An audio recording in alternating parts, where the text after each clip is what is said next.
Olá, paz do Senhor, seminaristas, Seminário Teológico Paulo Leivas Macalão.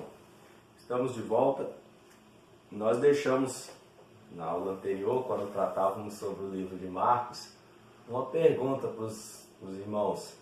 Qual o evangelho mais antigo, o primeiro evangelho a ter sido escrito dos 4 evangelhos que nós estamos estudando? Se você respondeu Marcos, acertou, parabéns. O Evangelho de Marcos ele foi o primeiro a ser escrito dos 4, embora essa ordem cronológica, ou seja, a ordem em que os livros foram escritos, não é obedecida no Novo Testamento. A gente vê que eles, os escritores, os organizadores, os compiladores da Bíblia Sagrada não utilizou essa regra para poder organizar os livros. E o que nós vamos estudar hoje é sobre o Evangelho segundo escreveu Lucas. Quem é esse Lucas que escreveu o Evangelho que leva o seu nome? É importante notar que a autoria do livro de Lucas ela não é questionada por nenhuma, não tem uma área crítica que questiona que realmente foi Lucas que escreveu. Ao contrário, ela tem sido atribuída a Lucas por toda a comunidade cristã, as autoridades no assunto, ela atribui que foi Lucas o escritor desse evangelho que leva o seu nome. E uma questão muito interessante é que dos escritores do Novo Testamento, Lucas ele é o único não judeu.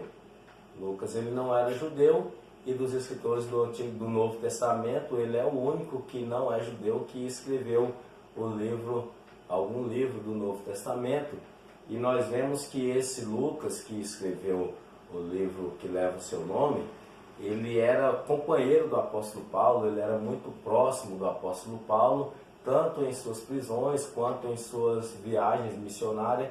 O apóstolo Paulo citou em algumas ocasiões o evangelista Lucas. Por exemplo, em Colossenses 4, versículo 14, 2 Timóteo 4, versículo 11, os irmãos podem conferir aí na sua própria Bíblia, a citação que o apóstolo Paulo faz a Lucas, que era médico. E outra coisa muito importante também a respeito de Lucas, que embora ele não seja judeu e o único autor do Novo Testamento não judeu, ele escreveu também o livro de Lucas e escreveu também o livro de Atos.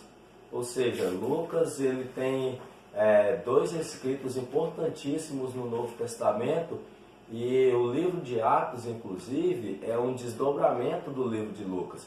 Se os irmãos leem o livro de Lucas e o livro de Atos, vocês vão observar que somando, juntando, compilando esses 2 escritos, esses 2 livros, nós vamos ver a vida de Jesus desde o seu nascimento ali até a conclusão da igreja primitiva, tá? Então é muito, muito interessante, até uma sugestão para os irmãos quando forem fazer algum estudo bíblico, ler em unidade esses 2 livros, que uma é continuidade da outra, uma obra é continuidade da outra. O tema que é tratado no livro de Lucas, aqui é abordado o livro de Lucas na visão de um homem que não era judeu e escreveu esse evangelho para um povo grego.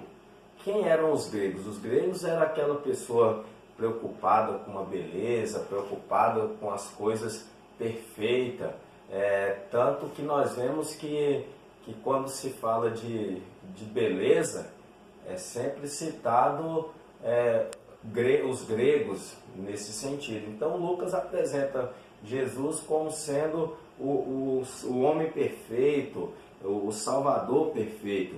E é demonstrado em Lucas que Jesus ele é um homem extremamente perfeito, zeloso em diversas áreas. E uma curiosidade no livro de Lucas é que são narrados 3 parábolas em Lucas que não constam nos outros evangelhos. Lucas traz essas 3 parábolas, que são a parábola do bom samaritano, a parábola do homem desesperado e desesperado e a parábola do homem rico. Se nós formos observar essas parábolas, elas demonstram justamente o teor da forma com que Lucas aborda, ou seja, com que Lucas mostra Jesus como sendo o homem perfeito. Ele aqui, no livro de Lucas, nós observamos que a forma com que ele escreve, até o original, o texto original do livro de Lucas, no idioma em que ele foi escrito, ele é usado um grego muito com umas expressões muito perfeitas, demonstrando que escrevia a um povo culto. No começo do livro nós vemos que ele fez uma espécie de tratado, ou seja, uma espécie de um documento que foi enviado a determinada autoridade chamada de Teófilo aqui no livro. E uma coisa bem importante a respeito do livro de Lucas é que ele se preocupa em trazer a genealogia de Jesus a partir de José. E ele apresenta essa genealogia de Jesus voltando de José até o nosso pai primeiro, que é Adão. Então Lucas ele tem essa preocupação de trazer uns escritos muito bem detalhado, muito bem definido. E o conteúdo de Lucas, nós vamos ver como é que se divide esse livro. Ele tem uma divisão bastante simples, porém de todos os livros, de todos os evangelhos, em conteúdo ele é o mais extenso, não em capítulos e versículos, mas em conteúdo, porque ele traz muito conteúdo a respeito da vida de Jesus, a respeito dos detalhes dele como sendo esse homem perfeito. E então Lucas ele começa com uma breve introdução que vai do capítulo 1 até o versículo 4, onde ele traz essa genealogia. Logo em seguida ele demonstra do capítulo 1 até o capítulo 4, versículo 13, a vinda do Messias, como é que se deu a vinda desse Messias tão prometido, esperado por toda a nação de Israel.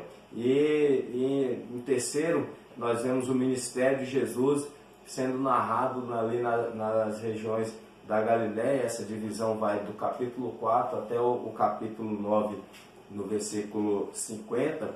E nós temos também o ministério de Jesus na região da Pérea, do capítulo 9 até o capítulo 19, versículo 28.